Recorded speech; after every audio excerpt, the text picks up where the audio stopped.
বলেন, হে পৃথিবীর মানুষ, হে আমার বান্দারা, তোমরা দুনিয়ার মধ্যে গিয়েছো, আমি তোমাদেরকে দুনিয়ার মধ্যে পাঠাইলাম। পাঠাইবার পরে আমি জানি তোমরা অনেক অন্যায় পথে যাবে, অনেক কাজ করবে, যে কাজগুলোর মধ্যে তোমাদের গুনাহ হয়ে যাবে। বান্দা, তোমরা গুনাহ করবে তাও আমি ভালো মতো জানি, তোমরা পাপ করবে তাও আমি ভালো মতো জানি। বান্দারে, পাপ করার পরে, গুনাহ করার পরে একাই কি মসজিদের মধ্যে তোমরা কেঁদেছো, রব্বানা যালামনা, বলেন রব্বানা যালামনা আনফুসানা ওয়া ইল্লাম তাগফির লানা ওয়া তুরহামনা লানাকুনান্না মিনাল খাসিরিন বলে বলে মসজিদে কেঁদেছো, আসরের নামাজ পড়ে কেঁদেছো, যোহরের নামাজ পড়ে কেঁদেছো, মাগরিবের পড়ে কেঁদেছো, এশার নামাজ পড়ে কেঁদেছো। বান্দা, নামাজের মুসল্লা যখন বসে যাও, আমি আল্লাহকে তোমরা বারবার বল, আল্লাহ আমার গুনাহ মাফ করে দাও। তারপরও আমি তোমাদের গুনাহ মাফ করে নেই।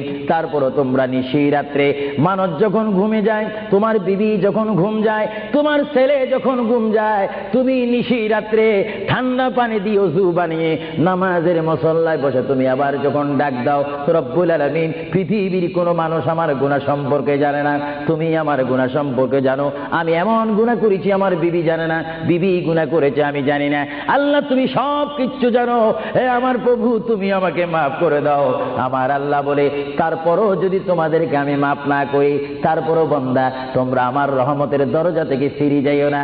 আমি তোমাদেরকে হুকুম দিচ্ছি, ওয়ালাউ আন্নাহুম ইয যালামু আনফুসাহুম জাউকা, বান্দারে, যদি গুনাহ করে ফেলো, আমার রহমত থেকে মুখ ফিরে তুমি চলে যাইও না।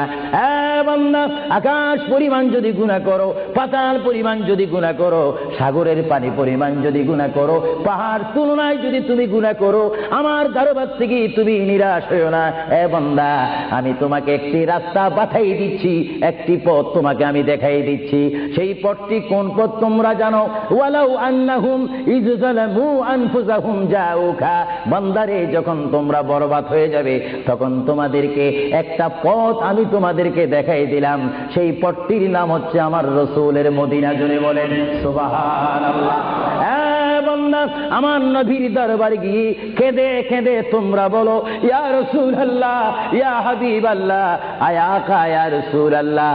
আল্লাহ কোরআনে বলেছে, ওয়ালাউ আন্নাহুম ইয যালামু আনফুসাহুম জাউকা ফাস্তাগফিরুল্লাহ ওয়াস্তাগফার লাহুমুর রাসূল। আল্লাহ বলেছে, হে বান্দা, তোমরা ডানে না গিয়ে, বামে না গিয়ে, পিছে না গিয়ে, তোমরা সরাসরি আমার নবীর কদমে চলে যাও। আমার নবীর কদমে গিয়ে আমি আল্লাহর দরবারে তোমরা তওবা করো।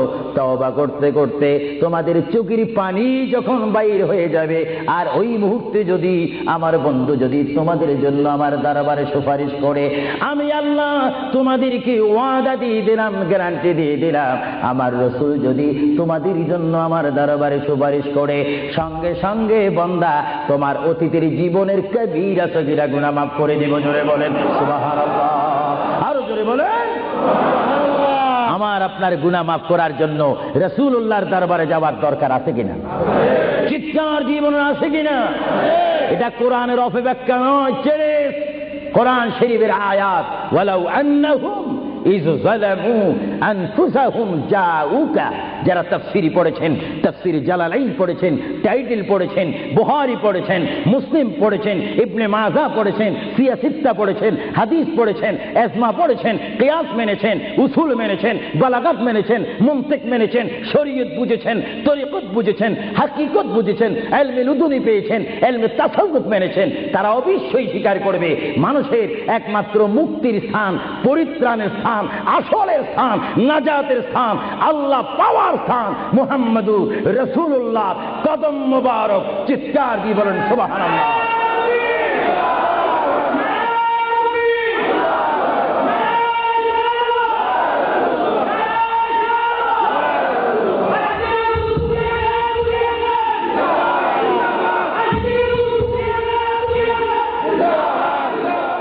আপনারা সেই রাসূল চান কি চান না?